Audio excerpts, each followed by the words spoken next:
दंडवत प्रणाम। तर आज आपण भगवद्गीतेतला 3रा अध्यायातला 9वा श्लोक बघणार आहोत। आपण केलेलं प्रत्येक काम फक्त स्वतःच्या फायद्यासाठी असायला हवं का? श्रीकृष्ण सांगतात नाही, जर आपण योग्य भावनेने जर कर्म केलं तर ते कर्म आपल्याला बंधनात ठेवत नाही। तर चला तर व्हिडिओला सुरुवात करूया। यज्ञार्थात कर्मणोऽन्यत्र लोकोय कर्म बंधन तदर्थ कर्म कौंतेय मुक्त संग समाचर।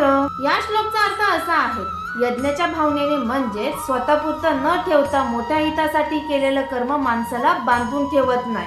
फक्त स्वतःच्या स्वार्थासाठी केलेलं कर्म माणसाला कर्माच्या बंधनात अडकवतं।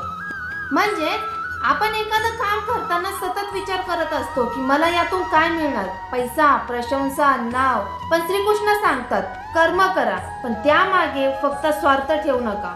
तुमच्या कर्माचा फायदा इतरांनाही होऊ द्या। आजचा रिअल लाईफ एक्झाम्पल, समजा एक चित्रकार आहे, तो दररोज चित्र काढतो, लोक त्याचं कौतुक करतात, त्याला पैसे मिळतात। पण तो एक दिवस ठरवतो, मी काही चित्र अशा मुलांसाठी काढेल ज्यांना स्वतःचं घरही रंगवता येत नाही। तो चित्र काढतो आणि त्या मुलांच्या चेहऱ्यावरती आनंद येतो। इथे त्याचं काम फक्त चित्र काढणं राहिलेलं नाहीये, तर दुसऱ्यांचं आयुष्य सुद्धा सुंदर झालेलं आहे। आजचा स्ट्रॉंग मेसेज, भगवद्गीता आपल्याला असं सांगते, कर्म तेच असतं, पण कर्मामागची भावना बदलली की त्याचा अर्थ बदलतो। फक्त स्वतःसाठी जगू नका। तुमच्या ज्ञानाचा, तुमच्या कलेचा, तुमच्या मेहनतीचा फायदा दुसऱ्यांनाही होऊ द्या, कारण निस्वार्थपणे केलेलं कर्म दुसऱ्यांनाही आनंद देऊन जातं। अशाच नवीन नवीन श्लोकसाठी माझं चॅनल सबस्क्राईब करा। दंडवत प्रणाम।